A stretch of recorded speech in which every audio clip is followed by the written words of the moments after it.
Buenos días a todos los oyentes de Radio María.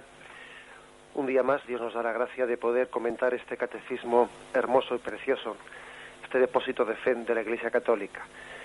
Hoy lo vamos a hacer desde los puntos 587 al 591, que está bajo el epígrafe que pone Jesús y la fe de Israel en el único Dios Salvador. Pues bien, después de que hemos expuesto en los temas anteriores cuál era la relación de Jesús con el templo, cómo se presentó Jesús ante la institución del templo, cómo se presentó Jesús ante la ley, cómo se presenta Jesús ante Israel, vamos poco a poco descubriendo, al desgranar, al desmenuzar los evangelios, que Jesús verdaderamente va creando un misterio en torno a su persona.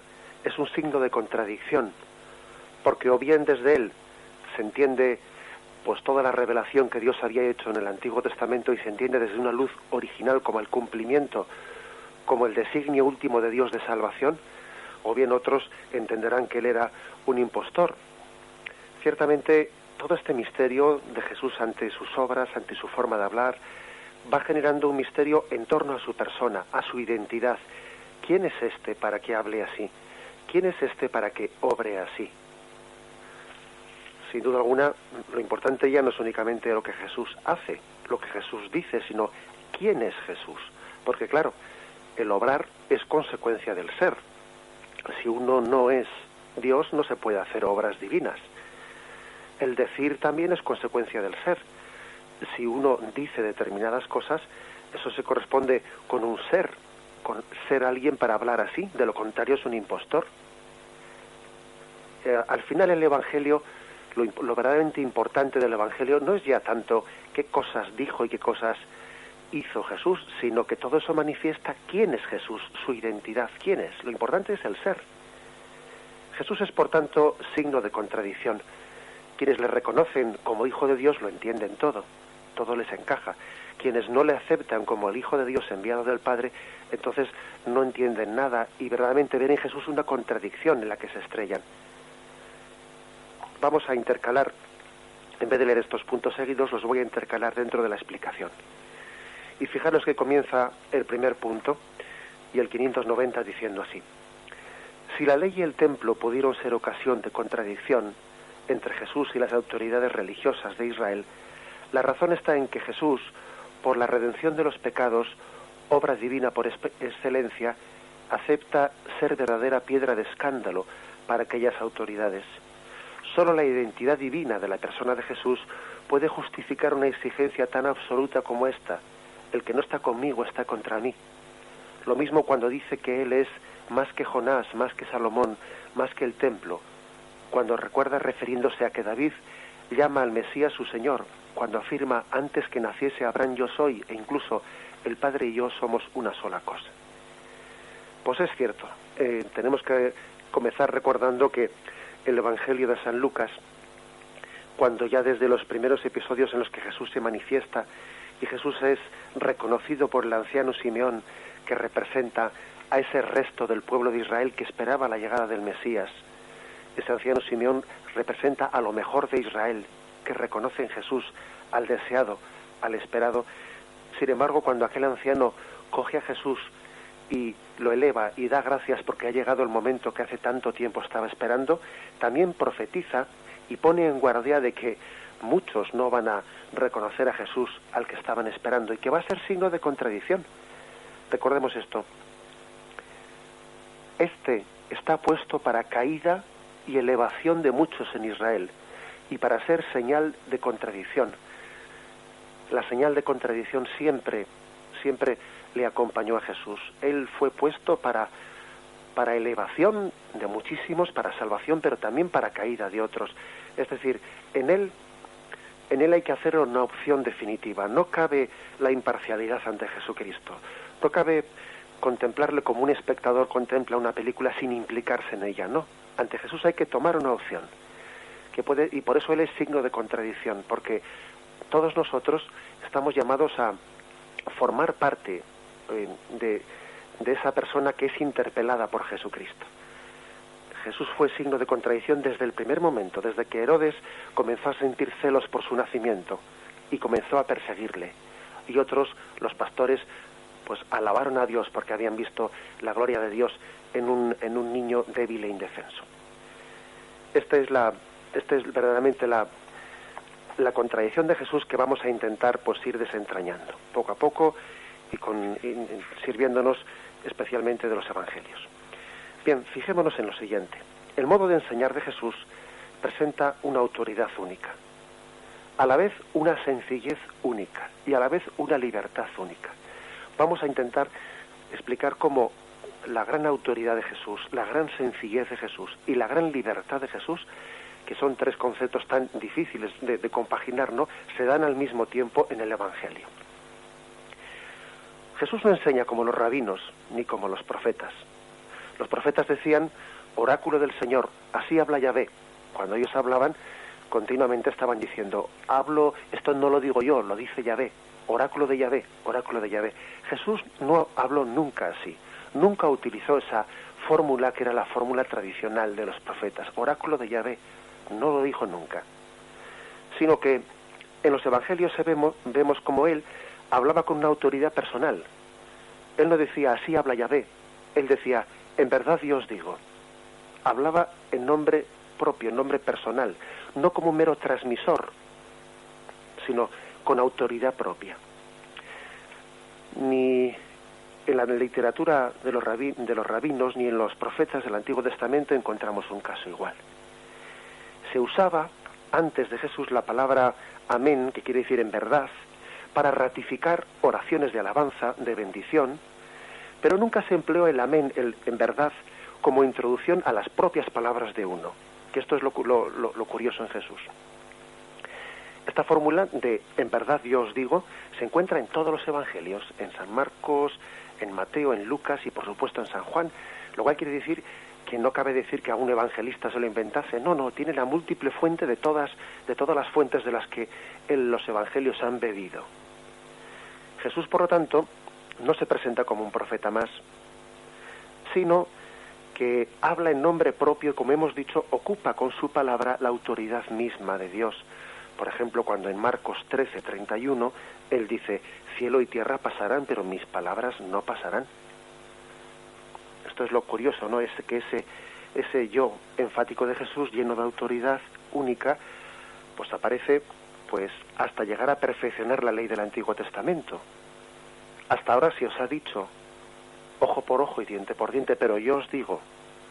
Es decir, este modo de hablar le reviste a Jesús de autoridad. Jesús no solo reclama para sí el derecho de ser intérprete del Antiguo Testamento, ¿no?, sino que tiene la audacia, pues que podríamos decir que es una audacia revolucionaria, de decir que él ha venido a llevar a plenitud el Antiguo Testamento. Con todo esto Jesús está como declarando imperfecta la ley del Antiguo Testamento y la modifica con una autoridad semejante a la que tiene Dios mismo. Es más, cuando Jesús se refiere al Antiguo Testamento, tiene conciencia de que se cumple en él el plan divino anunciado por los profetas. Como si todo el mundo bíblico se resumiera en una gran profecía que hablara de Jesús al final. Es el reino que se identifica con él. El carácter, pues, definitivo, ¿no?, anuncia la llegada del momento culminante. Y él llega a decir, el reino de Dios ha llegado a vosotros. Reino que, como estamos viendo, se identifica con su propia persona. Jesús presenta, pues, una autoridad divina.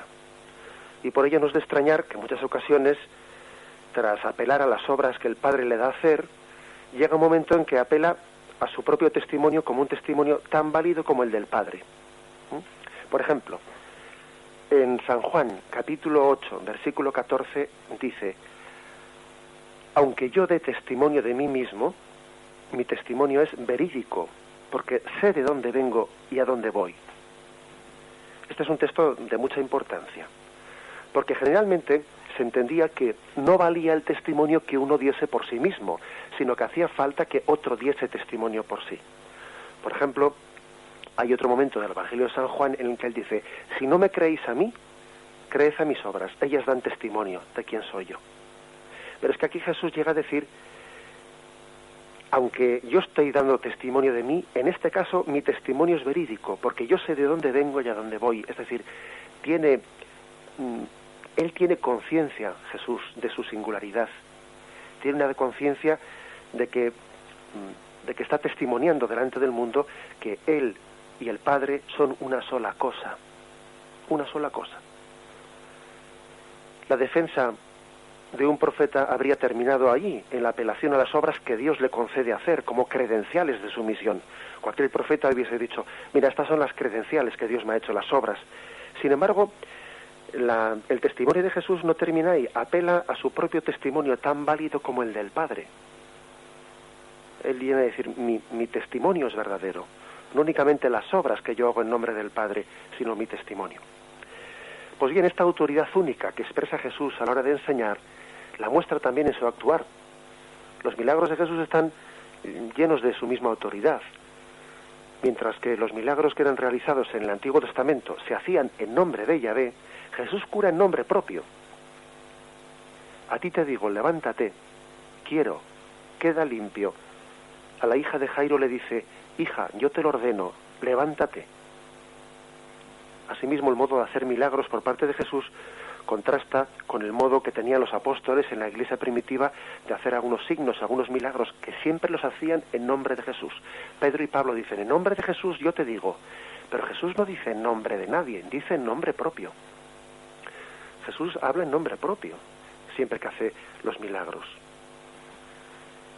Jesús revela de esta forma, en esta forma de actuar, que no se ha comportado nunca pues como alguien que tuviese unos poderes especiales y que se asombra de esos propios poderes que tenga, ¿no? A veces podría ocurrir que alguien que tenga unos poderes de los que sea inconsciente y que los descubre y se asombra de lo que él tiene dentro de sí. No, ni tampoco actúa como un santo que atribuye a Dios lo que hace, tampoco. Jesús obra milagros con una seguridad serena, expresando un dominio absoluto, ¿no?, e indiscutible sobre las personas y sobre las situaciones. Con una sola palabra, con un simple toque de mano, con el simple contacto de su persona o de sus ropas, es como si una fuerza emanase de él para curar a todos. Por otra parte, no, estos milagros que Jesús realiza están hechos en un contexto religioso, humilde, no vanidoso.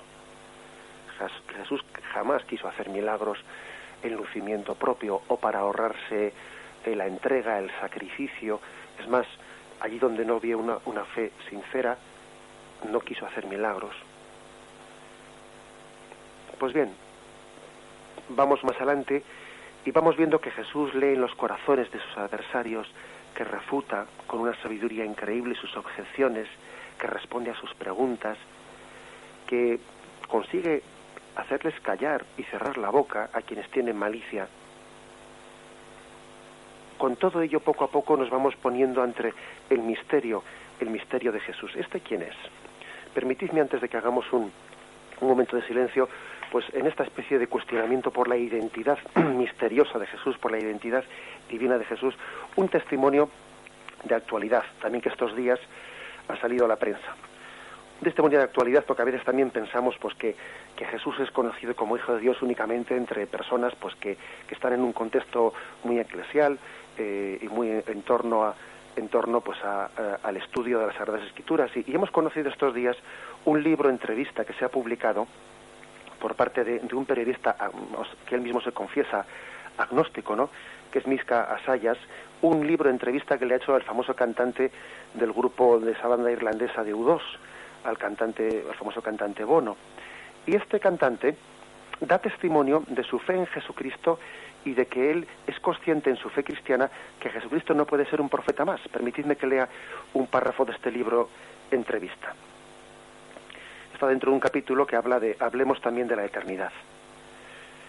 Le dice el cantante al entrevistador: verás, la respuesta laicista a la historia de Cristo siempre dice algo así. Era un profeta, obviamente un tipo muy interesante, tenía mucho que decir, era línea de otros profetas, según Elías, Mahoma, Buda o Confucio, pero la realidad es que Cristo no te permite decir esto, no te deja salir por ahí. Cristo dice, no, yo no digo soy un maestro, no me llaméis maestro, ni estoy diciendo soy un profeta, sino soy el Mesías, soy el Dios encarnado. Y la gente dice, por Dios, mira, intenta ser solo un profeta. Un profeta es algo aceptable. Solo eres un poco excéntrico. Si ya estaba Juan Bautista que comía hierbas y saltamontes, pero por favor, no digas esa palabra de Mesías. Y Cristo responde, sé que esperáis que vuelva con un ejército para liberaros del mal, pero lo siento, soy de verdad el Mesías. Así que lo que te queda es, dice el cantante, que o Cristo era quien decía ser el Mesías, o es que entonces era un completo chiflado, tipo Charles Manson, o como los de los explosivos, que se puso una tira en la frente que decía Rey de los judíos y subió a la cruz buscando el martirio. No bromeo, le dice el cantante al periodista. La idea de que el curso de la civilización ha cambiado, que se ha vuelto de revés después de Cristo, debido a un chiflado, eso es imposible de creer. Pero no ha sido el único en proclamarse Mesías, le responde el periodista al cantante. Sí, pero los demás no han cambiado el curso de la historia ni de nada, responde Bono. Cuando miro la cruz de Cristo veo también mis estupideces y también los de los demás. ¿Quién era ese hombre?, me pregunto. ¿Era quien decía ser o era solo un loco? Creo que de momento es una pregunta a la que hay que responder. Concluye el cantante, sorprendiendo al agnóstico periodista Micha Azayas con una declaración tan fuerte de fe. Pues bien, que es hermoso que nos demos cuenta que la identidad de Jesucristo ha cuestionado y cuestiona, y que es de plena actualidad. He querido poner este testimonio de actualidad, ¿no?, que estos mismos días ha saltado a la prensa, para que nos demos cuenta de que la identidad de Jesucristo sigue interpelando, que nadie se queda indiferente ante esa personalidad tan fuerte que nos obliga a tomar una opción y a no quedarnos pues en terreno neutral. Ante Cristo no existe ese terreno neutral. Vamos a meditarlo y ponemos un momento de música.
Pero llama la atención el hecho de que Jesucristo no solo se presenta con una gran autoridad, sino que esa autoridad la hace perfectamente compatible con un estilo de sencillez y de libertad.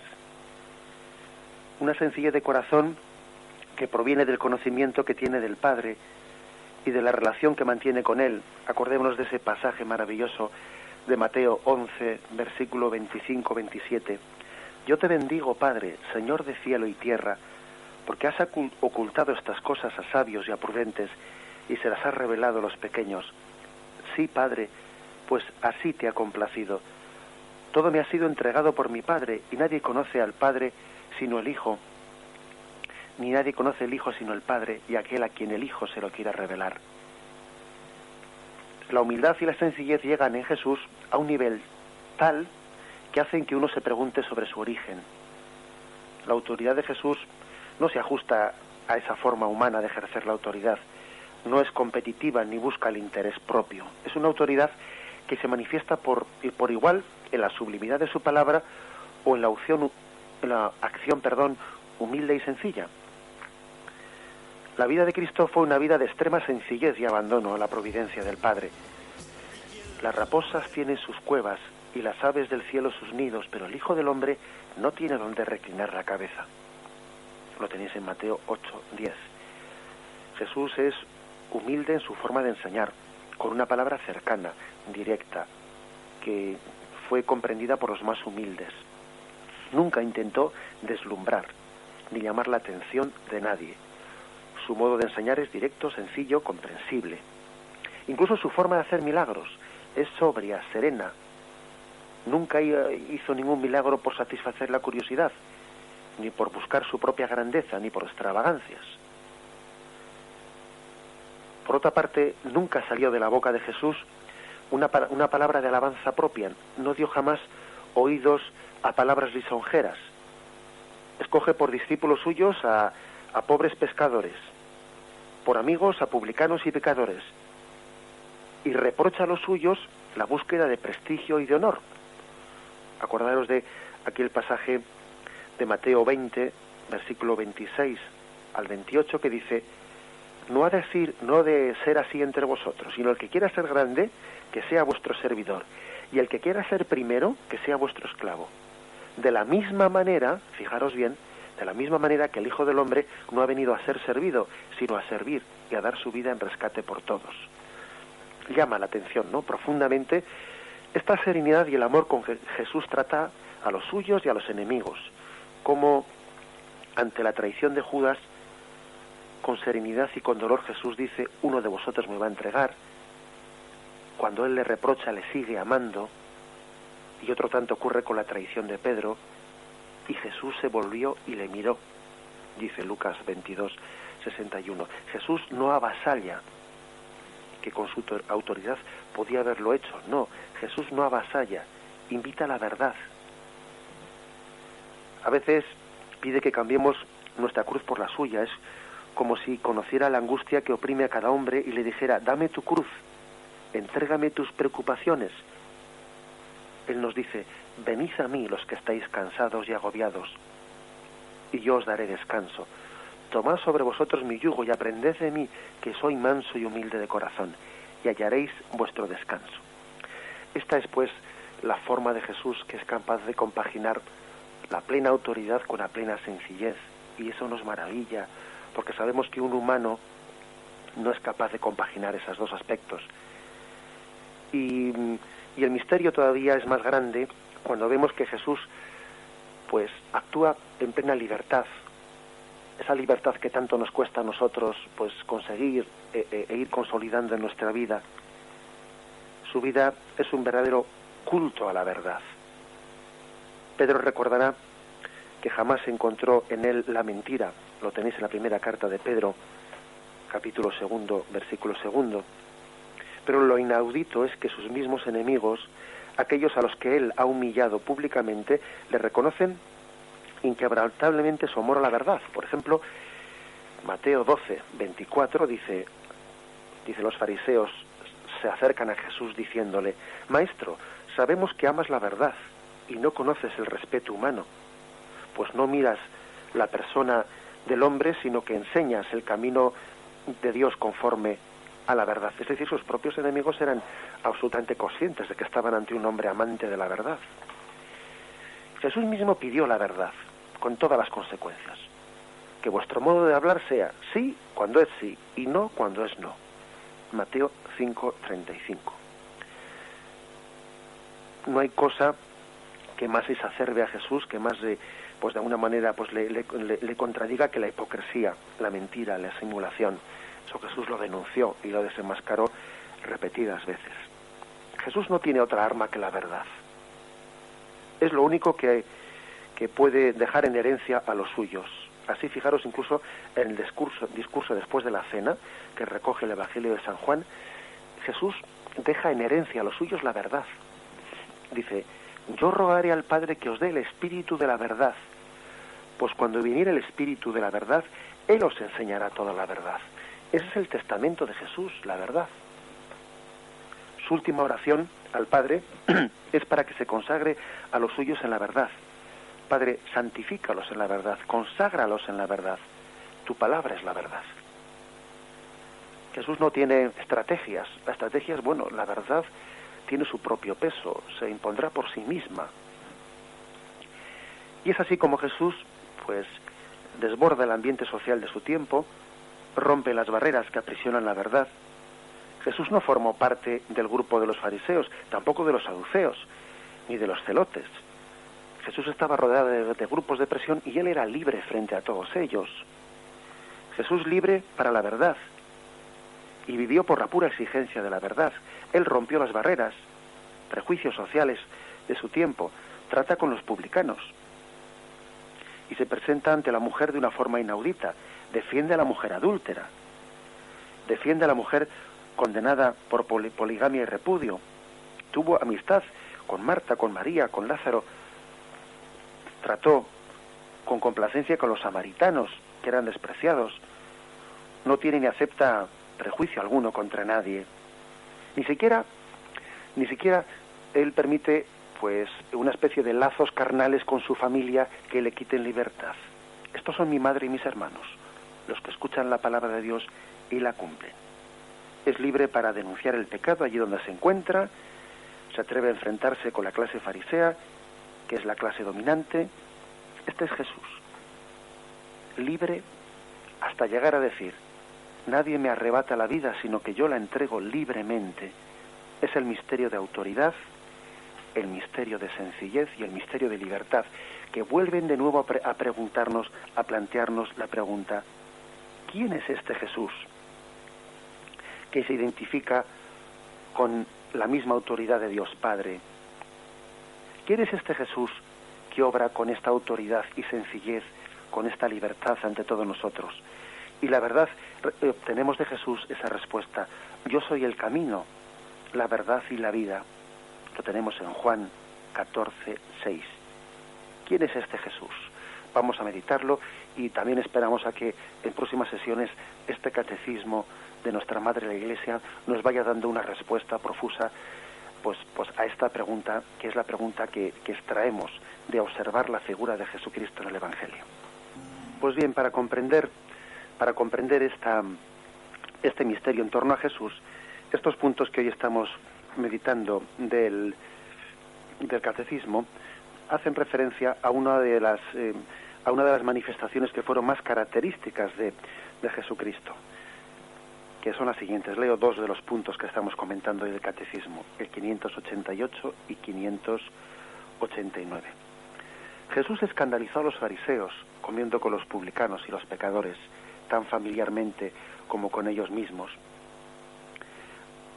Contra algunos de los que se tenían por justos y despreciaban a los demás, Jesús afirmó: no he venido para llamar a la conversión a los justos, sino a los pecadores. Fue más lejos todavía al proclamar frente a los fariseos que, siendo el pecado una realidad universal, los que pretenden no tener necesidad de salvación se ciegan con respecto a sí mismos. Jesús se escandalizó sobre todo porque identificó su conducta misericordiosa hacia los pecadores con la actitud de Dios mismo con respecto a ellos. Llegó incluso a dejar entender que compartiendo la mesa con los pecadores los admitía al banquete mesiánico. Pero es especialmente al perdonar los pecados cuando Jesús puso a las autoridades de Israel ante un dilema, porque como ellas dicen, justamente asombradas, ¿quién puede perdonar los pecados sino solo Dios? Al perdonar los pecados, o bien Jesús blasfema porque es un hombre que pretende igualarse a Dios, o dice la verdad y su persona hace presente y revela el nombre de Dios. Bien, como veis, estos puntos del catecismo que hoy estamos meditando, todos ellos nos ponen ante el misterio que está generando la persona de Jesús y ante la pregunta que surge una y otra vez, ¿pero quién es este? Sin duda alguna, una de las cuestiones que más ayudaron también a hacerse esa pregunta es la de que Jesús se presentó ante nosotros como dando cumplimiento a la llegada del reino de Dios. Es algo muy importante porque existía toda una expectativa del pueblo de Israel expectante a la llegada del reino de Dios.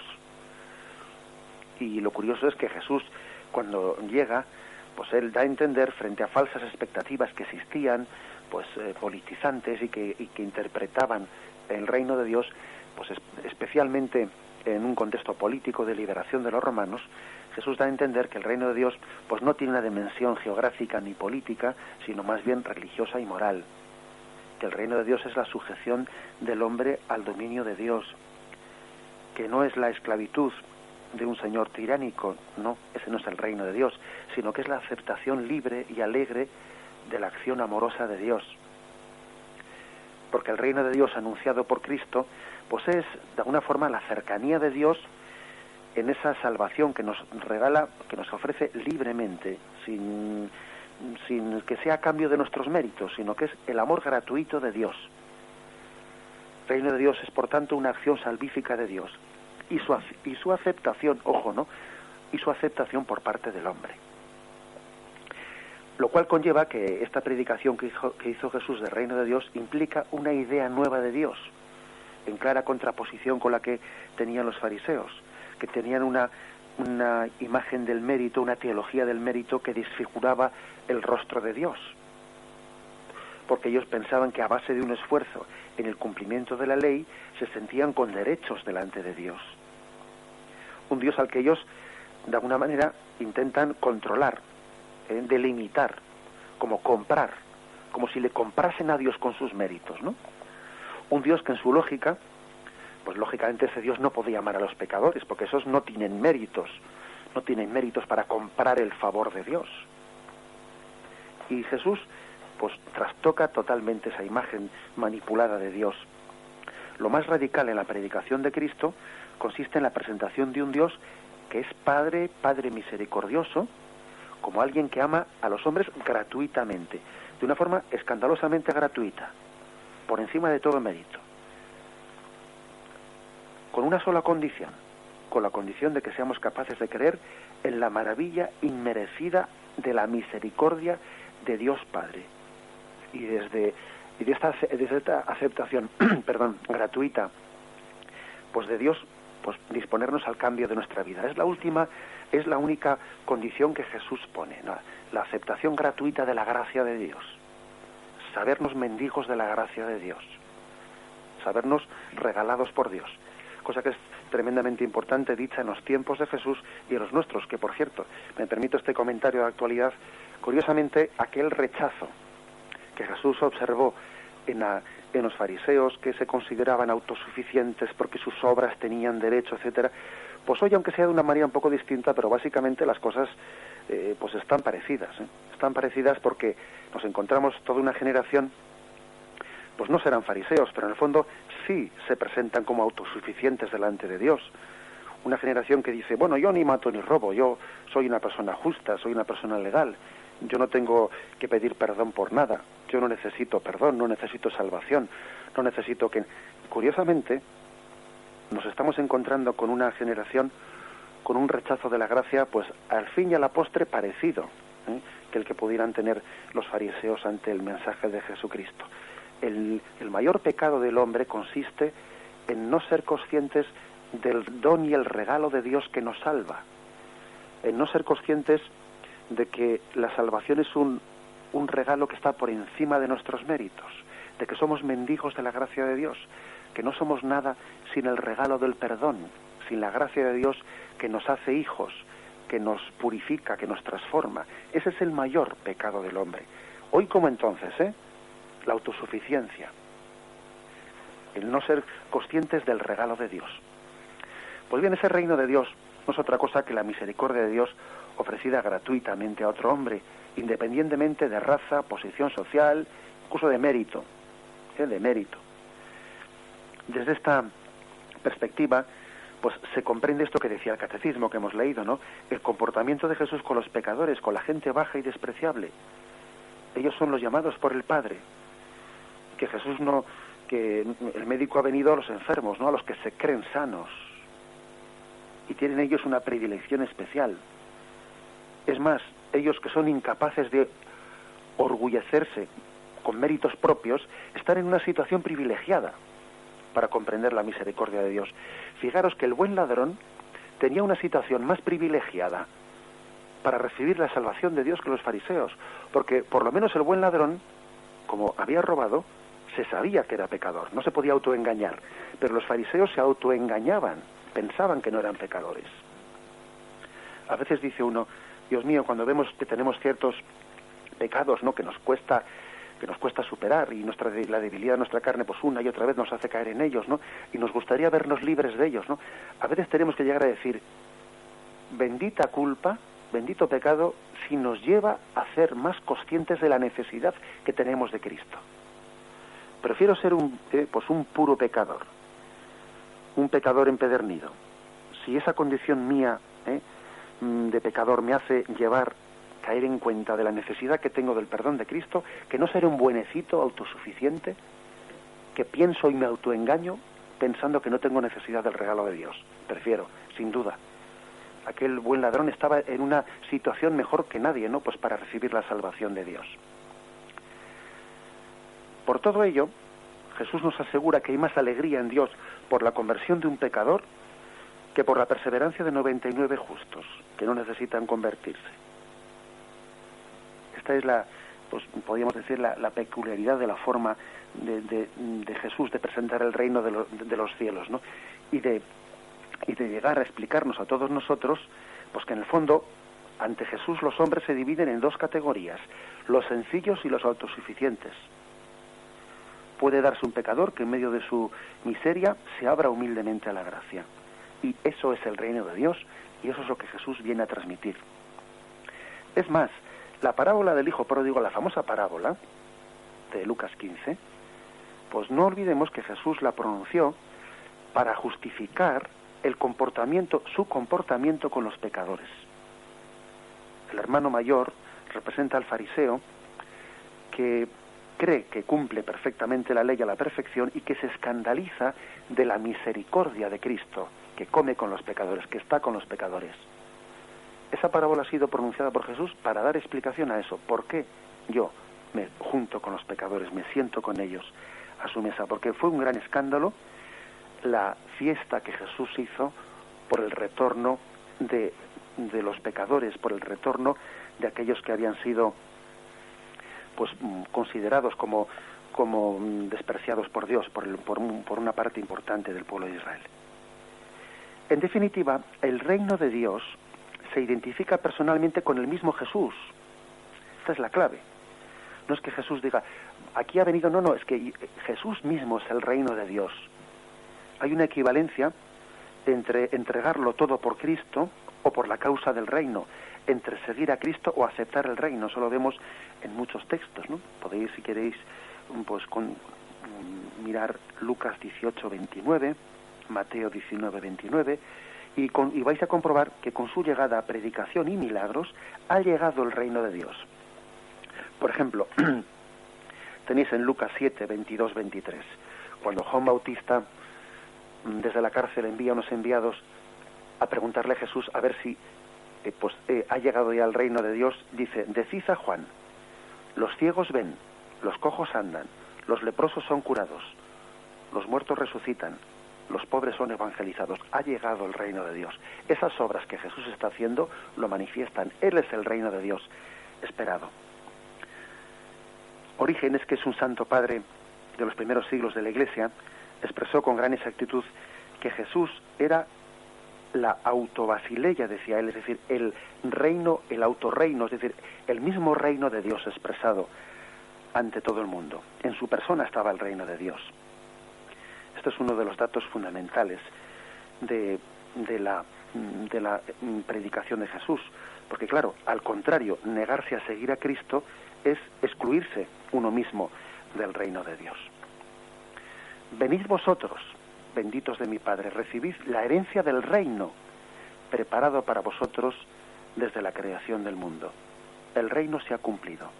El reino de Dios está entre vosotros. Jesús está entre nosotros. Concluimos de esta forma pues esta exposición de estos puntos del Evangelio que nos preparan totalmente, ¿no?, para adentrarnos más en ese misterio de Jesucristo y responder a esta gran pregunta sobre la identidad de Jesucristo.